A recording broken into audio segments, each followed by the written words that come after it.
A ver, vamos a conversar con Raúl Sor sobre la situación entre Ucrania y Rusia, que usted podrá decir, pero oye, se ha hablado tanto de Rusia y Ucrania. Sí, pero saben que estas cosas son líquidas y estas cosas empiezan de pronto a generar un tipo de marea que apunta a situaciones que eventualmente pueden ser extraordinariamente novedosas dentro de lo que es un conflicto bélico que ha afectado a todo el planeta, ¿no? A buena parte del planeta con la guerra propiamente tal y a todo el resto del planeta con los precios, con un montón de otras situaciones. Pero ahora hay una instancia que se va a reunir y de las que nos va a hablar Raúl Sor, que puede estar haciendo que esta guerra entre Rusia y Ucrania tenga un giro que no se sabe si que va a lo peor o a lo un poquito menos que lo peor, Raúl.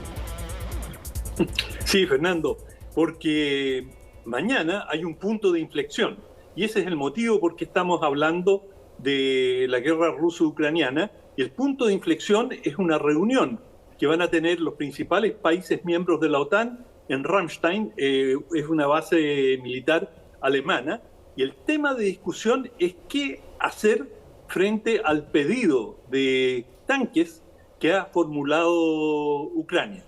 Y esto ha abierto una enorme caja de Pandora en cuanto a qué significa. Es decir, en primer lugar, tanques.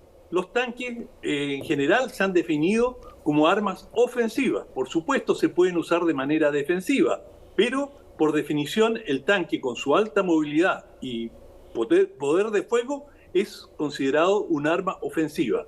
Y específicamente el pedido de tanques por parte de Ucrania ha ido, es decir, Gran Bretaña acaba de decir que sí, que le va a ceder tanques Challenger, que son los tanques principales de combate británicos, pero 14. Es decir, Gran Bretaña no es un país de tanques, es una isla, no tiene grandes necesidades de ese tipo de blindado. Hay otro, Francia le ha ofrecido, pero no le ha ofrecido su principal tanque de batalla, le ha ofrecido tanques ligeros. Y el país y el mayor número de tanques que existe en Europa es el mismo que existe, que tiene el ejército de Chile, el Leopard alemán. Es un tanque que todos los que entienden de este tema, incluido el ejército chileno, tiene solamente palabras para alabarlo, que es un tanque de una gran efectividad y Ucrania piensa que las cosas podrían cambiar. Pero si Rusia ha planteado que si la OTAN cambia, y no la OTAN como tal, pero los países miembros de la OTAN cambian su política y empiezan a dotar de armas ofensivas a Ucrania, la guerra puede cambiar de tono y Rusia podría tomar medidas adicionales para atacar a ese país. Por ejemplo, este tanque Leopard le podría resultar muy útil a Ucrania para realizar ciertas ofensivas, por ejemplo, en la península de Crimea, que con el armamento que tiene hoy día es esencialmente contener a Rusia. Pero si recibiera una dotación interesante de tanques, y ellos están hablando de 300 tanques que fueran Leopard, bueno, eso marcaría una diferencia, cargaría la balanza de otra manera para Ucrania. No quiere decir que ganarían la guerra, pero ciertamente le provocarían dificultades mayores a Rusia. Y bueno, eso es lo que van a decidir mañana en Ramstein. Y el temor, y digamos, Alemania, que es la que provee los tanques, aunque sean de otros países, nadie puede vender todos estos contratos de armas pesadas, tienen cláusulas que señalan que el país que las compra, por ejemplo, Holanda, Bélgica, Dinamarca, no pueden vendérselo a terceros países sin la autorización de Alemania. Y hay un factor más, es decir, algunos componentes de estos tanques Leopard son estadounidenses y Estados Unidos pone esa misma condición, nada más que porque hay algunos componentes. Entonces, cuando firma el contrato dice, ninguno de estos tanques con estos componentes pueden ser vendidos a terceros sin la autorización explícita de Estados Unidos. Eso también existe con los aviones, con la mayoría de los sistemas de armamento. Por lo tanto, esto es una cadena en que Estados Unidos se ha abstenido de facilitar sus tanques. Sus tanques Abrams, digamos, el equivalente del Leopard, están entre los mejores del mundo. Pero Estados Unidos se ha abstenido y no ha querido escalar el conflicto y de momentos, digamos, estimula a otros que lo hagan, pero el Pentágono ha sido muy cauto en esto y también lo ha sido Alemania. Y el canciller Scholz, el canciller de Alemania, es decir, el jefe de gobierno, ha sido muy cauto y han habido muchas presiones y muchas editoriales en diarios europeos diciendo cómo Alemania no se decide. Pero hay que entender de que la geopolítica de Europa es muy compleja y Alemania y Rusia tienen una larga historia de conflicto. Además, Alemania tiene una conciencia muy oscura en relación a Rusia y por lo tanto escalar la guerra y ser Alemania la que tome un papel protagónico a través de la venta de estos armamentos o la donación de ellos, va a tener repercusiones también domésticas en Alemania. Pero todo el mundo piensa que la renuncia de la ministra de Defensa alemana tuvo algo que ver con esto que se aproxima, con la decisión que pueden tomar mañana en Ramstein, que ella era una firme opositora a la venta o a la entrega de estos tanques. Bueno, veremos qué pasa mañana. Oye, Raúl, normalmente cuando hay conflictos bélicos en las noticias, esto lo hemos conversado antes acá, pero te lo quiero preguntar de nuevo. Normalmente uno establece cuáles son los países en pugna y tienen nombre y apellido, Rusia, Ucrania, por ejemplo, en este caso particular. Sin embargo, son muchos más países los que están participando de esta situación, entre otros, por ejemplo, abasteciendo a los contrincantes. ¿No se toma ese abastecimiento como parte del enemigo? Sí, bueno, lo ha planteado hasta cierto punto Rusia y, ojo, que Rusia tampoco está mirando esto, digamos, en forma distante y, bueno, hagan lo que quieran.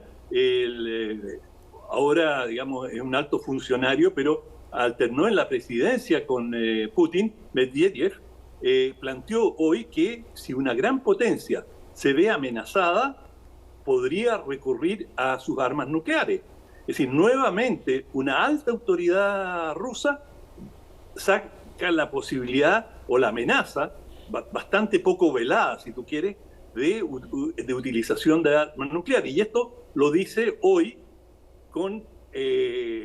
teniendo en mente lo que va a pasar mañana. O sea, es una advertencia directa a los europeos: cuidado que esto puede escalar, y si, digamos, por la entrega de armamentos, porque digamos, la apuesta ha venido subiendo. Es decir, Ucrania recibe cada vez más y mejores armamentos, recibe grandes cantidades de dinero, y en Moscú la percepción es que acá se está librando una guerra contra Rusia a través de un tercero interpuesto, que es Ucrania, pero que, como tú señalabas, hay países detrás que, a través del abastecimiento y el financiamiento de la guerra, en realidad están peleando con Rusia. Y Rusia ha identificado especialmente a Washington y Londres como los grandes enemigos que están detrás del apoyo a Ucrania.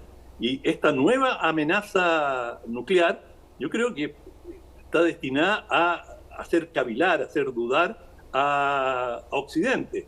Bueno, Boris Johnson, que está en la conferencia en Suiza, ha planteado que no hay que tomarlo en serio, que esto es una bravuconada y que de ninguna manera Rusia va a usar sus armas nucleares.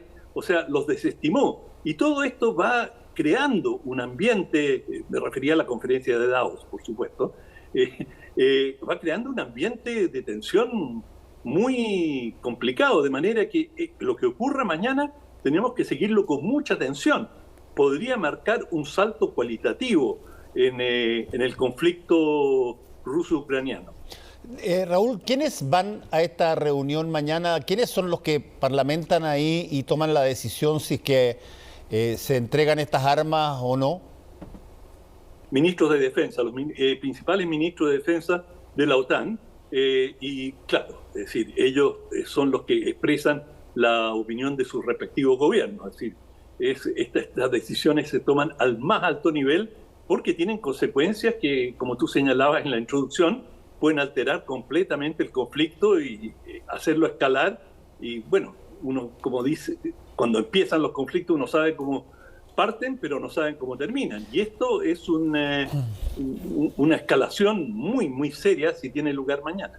Bueno, es bien interesante cómo ha ido dándose este proceso, porque hemos hablado de escalada varias veces y por distintas situaciones. Acuérdate tú que en un momento dado hubo una gran polémica que tenía que ver con no llevar a Rusia al punto de la humillación de Putin. Te acordarás tú, porque si es que decían varios personeros bastante importantes particularmente Europa y Estados Unidos, que cuando tú arrinconas a una persona que tiene poder de defensa, de pronto le importa un bleo el usarlos y retrucar utilizando aquello.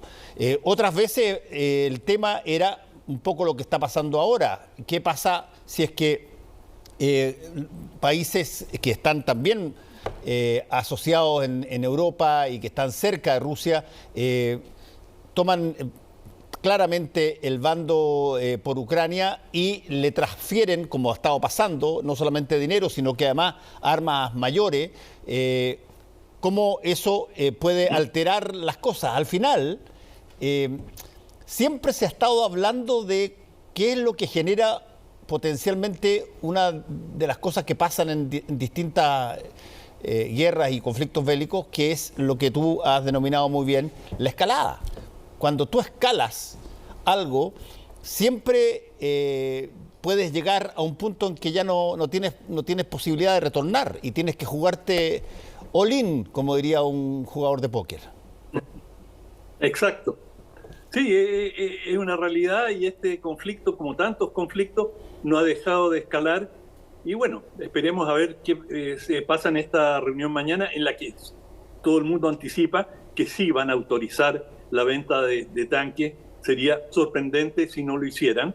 De hecho, en todas estas situaciones hay un manejo mediático deliberado, y si fueran a decir que no, le habrían bajado el perfil al encuentro de mañana. Pero sí, como le dan plena publicidad, esto es parte de la guerra, es parte de la propaganda, y es también una medida para intimidar a Rusia y decirle, bueno, ustedes creen que ustedes pueden escalar, nosotros también podemos escalar. Exacto.